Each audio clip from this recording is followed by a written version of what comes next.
Hey guys, this is Nathan and welcome to the Gaming 4. Today in this Unturned map review, we're going to be covering a map called Athens Arena. Now of course most of you all have probably heard of this map already, as it was a recent timed curated map. Something also to note is this map is an arena map, so it is going to be changing up our scoring a little bit from some of the previous maps this season and some of the ones from last season even. So some of the things that are going to be different is we're going to focus more on map layout as well as gun variety, and it will contain some of those other categories that we've talked about previously: aesthetics, detail, coherency, and presentation. Now if you look at the score, this map actually did very well and is a good starting place for some arena maps. If we do review some more in the future, it got a 91 out of 100, which is a very high score, and I think this map definitely deserves it. So let's go over some of the strengths of this map and why it definitely deserved a 91 out of 100, and then let's go over some of the weaknesses and some of the very few areas that maybe it could have been tweaked to where it could have ended up being a little bit of a better map. One of the best aspects of this map would have to have been the whole look and feel of the map. Now overall, this map was detailed and decorated better than probably any map I've ever seen, and this is mostly due to the fact that there was a ton of custom objects made for the map. In fact, many of the large areas of the map are a single custom object in and of itself, which makes it really easy for the map maker as well. Besides just the detailing, the overall environment, the look, the feel, the color scheme, the custom trees, all of that plays into an overall good feeling, original, unique type of map. And really, the map makers pulled it off very well in this map. Something you may have also noticed in the score is that it did receive a 15 out of 15 in terms of detail, which is theoretically a perfect detailing score. One thing to note about that is you can't compare the detailing of an arena map at the same level as the detailing of a survival. We weren't focusing as much on the detail for this arena map as we were some of the other gameplay elements that actually make it an arena map. So even though it received a 15 out of 15, don't think that this is the first map to receive a perfect score in detailing, because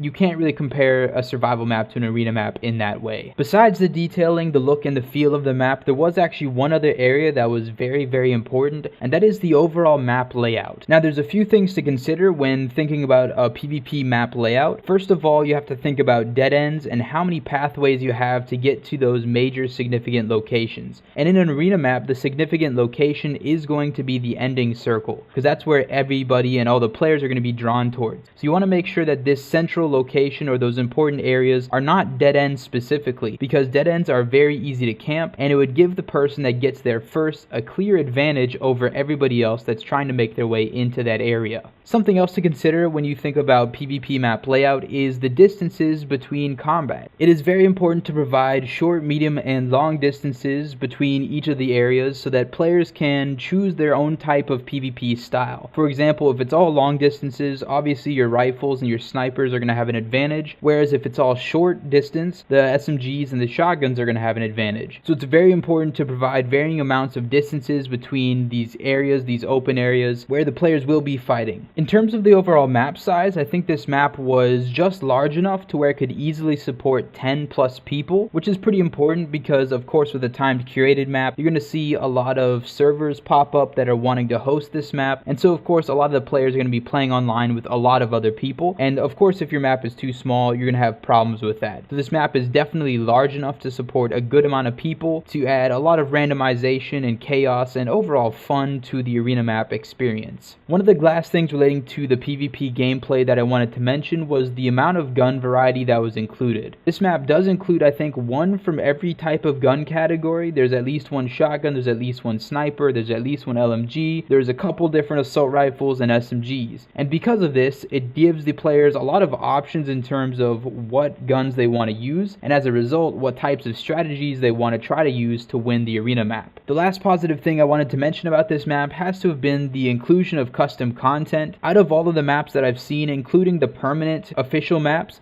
I think this map included the most custom content into a small concentrated area. There's obviously a ton of custom objects. Almost 90% of the objects in that map I think were customized. There's also included custom animals, which came in the form of chickens, which were actually integral to the gameplay. They gave you weapon attachment drops, so if you did spawn with a few amount, you could get some more by killing some chickens. It was really just a cool, unique way to provide that for the player. And lastly, there was obviously a lot of resources and material assets that were also custom customized that really helped fill out the environment overall and help bring together that central theme, which was the map. So overall, great job including custom content. There was obviously a ton of work put into that. The map definitely benefited from all of that work put into it. So let's move on to some of the weaknesses of this map, and I'll just be frank with you guys. There's very few things that I thought really could have improved this map, so it's going to be very short. So there's two main things that I think this map lacked, and they were both on the PvP technical side of this map. The first one was the lack of handguns. I think this map could have benefited if handguns were included in the initial loadout, and by default they are not. I think especially some of the more powerful handguns, probably skip the Colt, skip some of the other lower power type handguns, but maybe include something like the Deagle or the Ace, to where they could have held up against some of the SMGs or a shotgun in close combat. You definitely want to think about balancing there. Of course, you don't want to add a handgun that's useless and weak because nobody's going to use it, but you could definitely add some of the more powerful handguns like a Cobra or one of the ones that do a lot more damage quickly. So I think there was definitely a lack of handguns overall, and it definitely took away from some of the strategy or gameplay options because some people really like handguns, and I think there is definitely a nice thing about handguns. They're fun to use, they're really quick and snappy, and it's really just too bad that there weren't handguns included in this map. The second thing that I think could have been tweaked a little bit was the amount and variety of end game locations. I think overall there's maybe 4 or 5 total locations that the circle ended at, and I think this kind of restricted the gameplay a bit. While playing through the map, we found that pretty much every time we were ending up in one of 2 main locations, and this really gives an advantage to the people who know the map decently well, to where they can rush to those locations immediately and then camp up in those locations that have a high chance of actually having the ending circle being there. So consider adding a little bit more diversity in terms of those end locations. It may make those final 30 seconds of the PvP a little bit more interesting for the players, and it could change up the strategy a little bit for the players as well. Now, the last thing I wanted to mention was more of a technical bug or issue. Of course, the map is not time curated anymore because that's how time curated works. So when we tested this map, we did have to download the map off the workshop. Now, a couple people that we were playing with had missing assets, and the only reason that I think I know that they're missing assets is because they didn't have a texture to them, and they showed up as having a purple texture specifically. I'm not sure why this was happening. We all downloaded the assets from the workshop around the same time, but what was weird is I think the assets that were missing were different per person. So I don't know if this was like a bug that each of us was having, but for me, one of the drum mags was actually missing its texture, so it showed up purple, and for one of my other friends that we were testing with, one of the tree textures was missing, and so the tree was partially purple. Not sure how this happened, but that might be something to look into and maybe try to fix. So anyway guys, that's pretty much it for this map review. Obviously this map did very well. It scored a 91 out of 100, and if you all are fans of arena maps and you have not already played this map, go ahead and try to play this map. It's definitely worth it. It's a good time. Play it with your friends. You'll definitely enjoy it. Even if you're not a big fan of arena maps, consider checking it out just for the pure amount of beauty and atmosphere that was put into this map. It's very beautiful. There's a lot of good work put into it, and hopefully the community overall has appreciated it. Anyway guys, thank you so much for watching. Please like this video if you enjoyed it, and please subscribe if you want to see some more. I will see you all later.